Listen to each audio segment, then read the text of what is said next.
जैसे ही मैंने मांगने वाले को झट से कुछ पैसे निकाल कर दिया ही था कि पांडे जी ने फौरन कहा, ये फ्रॉड लोग होते हैं, इन्हें जरा देखभाल कर देना चाहिए।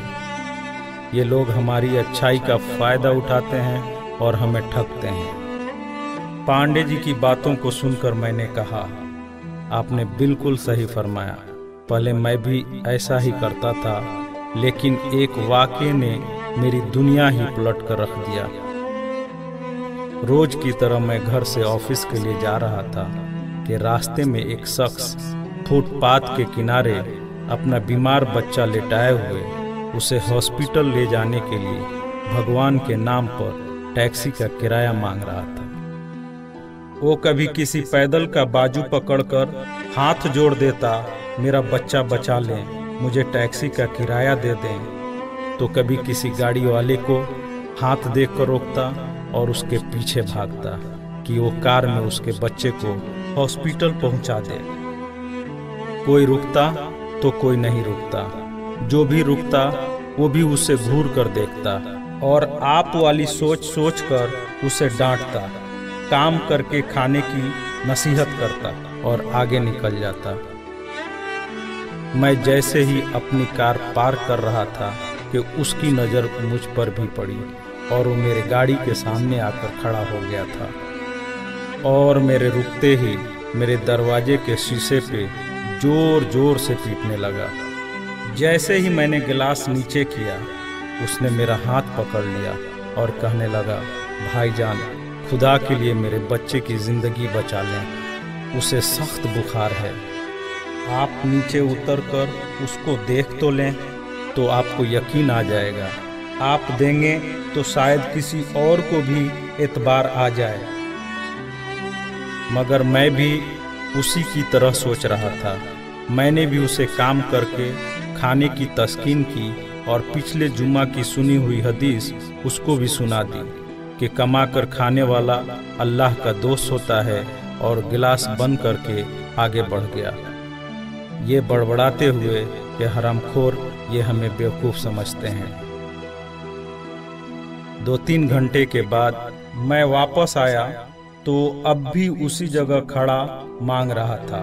बच्चे को अब वो सड़क के किनारे ले आया था और उसके चेहरे से कपड़ा भी उठा रखा था और वो दहाड़ मार मार कर रो रहा था।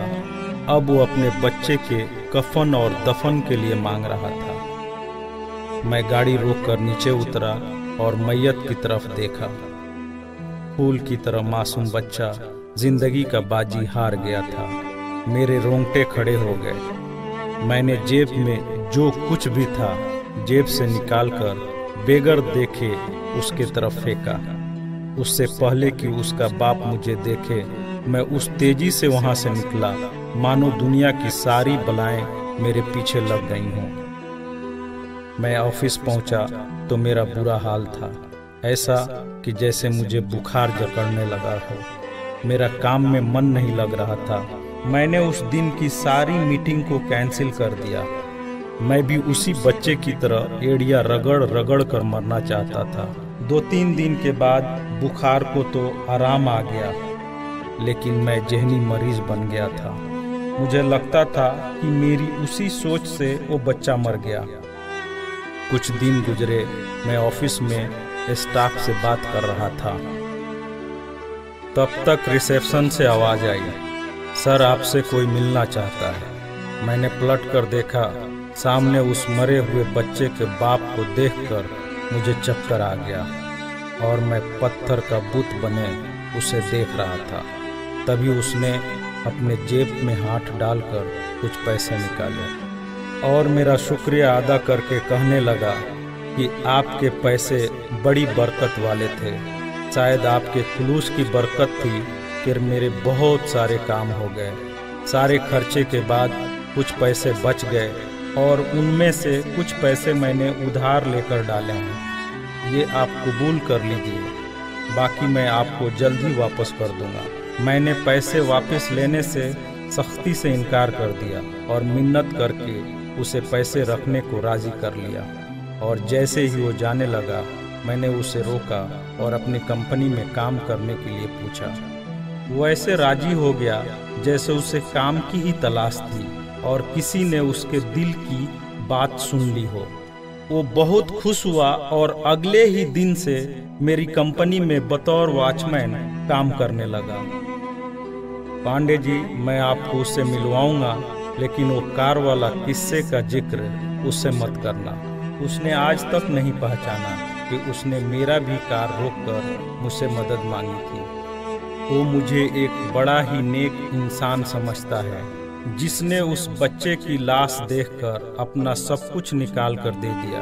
पांडे जी, उस दिन के बाद से मैं किसी को खाली हाथ नहीं लौटाता।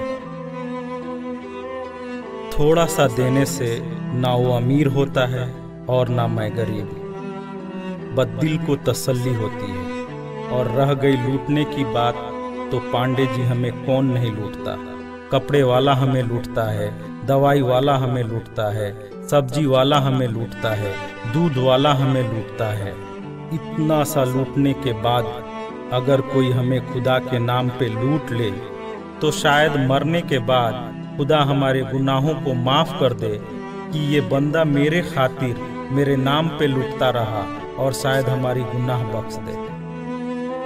पांडे जी, माना कि हर मांगने वाला सच्चा नहीं होता, पर जरूरी ये भी नहीं कि सब झूठे ही हों। वैसे भी अपने काम काज में कई बार फेल होने के बाद भी हम कोशिश करना नहीं छोड़ते, तो कुछ ठग लोगों की वजह से ज़रूरतमंदों की मदद करना क्यों छोड़ देते हैं।